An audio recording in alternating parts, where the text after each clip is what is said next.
সুধী স্বজনবৃন্দ, উপস্থিত সমাজের দর্পণ, সততা ও পরিচ্ছন্নতার মূর্তমান প্রতীক সম্মানিত সাংবাদিকবৃন্দ, আজ আপনাদের মূল্যবান সময়ের অংশীদার হতে পেরে আমি আনন্দিত।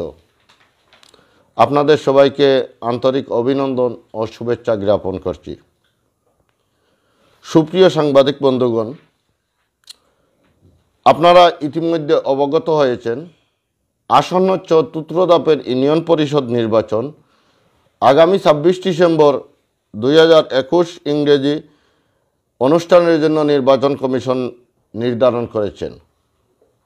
আমি ঐতিহ্যবাহী গোলাপগঞ্জ থানার 4 নম্বর লক্ষ্মীভাষা ইউনিয়ন পরিষদ নির্বাচনে চেয়ারম্যান পদে একজন প্রার্থী হিসাবে মনোনয়ন দাখিল করেই আমি নির্বাচনী প্রতিদ্বন্দ্বিতার আমার ইউনিয়নবাসী, সাংবাদিক ও সুশীল সমাজসহ সকল শ্রেণী পেশার মানুষের সহযোগিতা কামনা করছি।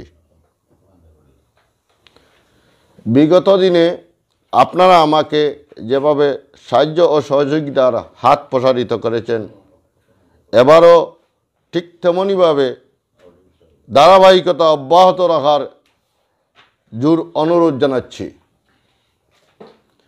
সম্মানিত ইউনিয়নবাসী, আমি আপনাদেরই সন্তান।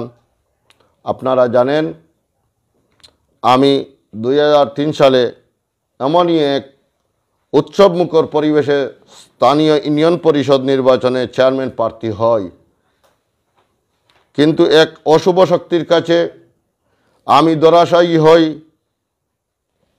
এবং নির্বাচন পরবর্তী সময়ে রাজনৈতিক মারপ্যাঁচে পড়ে আমাকে কারাবরণ করতে হয়েছে।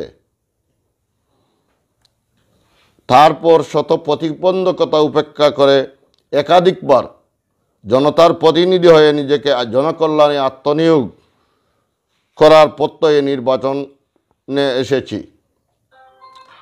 আমি এই জনপদের মানুষের কাছে চিরঋণী, কেননা দীর্ঘ 17 বছর পর 2020 সালের উপনির্বাচনে অংশগ্রহণ করায় এ অঞ্চলের মানুষ ভোট বিপ্লবের মাধ্যমে এবং তাদের রায়ে আমাকে চেয়ারম্যান পদে নির্বাচিত করেছিলেন ঠিকই, কিন্তু কালো টাকা ও অশুভ শক্তির ভয়াল তাবায় আমি আপনাদের কাঙ্ক্ষিত আশার প্রতিফলন ঘটাতে পারিনি। কিন্তু এরপরও আমি থেমে থাকিনি। আপনারা যে ভালোবাসা দিয়ে আমাকে কৃতার্থ করেছেন, সেই দায়বদ্ধতা থেকে এবারের নির্বাচনে আমার অংশগ্রহণ। আশা রাখি এবারও আমাকে ফিরিয়ে দিবেন না। আমি সবসময় আমার ইউনিয়নের সামাজিক কার্যক্রম, গরিব দুঃখী মেহনতি মানুষের পাশে থেকে সর্বসাধারণের কল্যাণে আত্মনিয়োগ করার চেষ্টা করেছি। জানি না কতটুকু সফল হয়েছি। যেহেতু আমি আপনাদের সন্তান, সেহেতু চলার পথে আমার আচার আচরণে বা কথাবার্তায় কেউ কোনোভাবে মনক্ষুণ্ণ হয়ে থাকলে তা পরিবারের একজন হিসাবে ক্ষমা করে দেওয়ার আবেদন রইল। তবে আমি আমার জানা মতে এমন কোনো কর্মকাণ্ডে নিজেকে সম্পৃক্ত করিনি যার দ্বারা আমার মুরব্বিয়ান ও অভিভাবকদের মানহানি হয়। আমি সবসময় নবীন, প্রবীণ ও তরুণদের সমন্বয়ে তাদের যৌক্তিক মতামতকে প্রাধান্য দিয়ে সমাজকে ঢেলে সাজাতে অবিচল ছিলাম।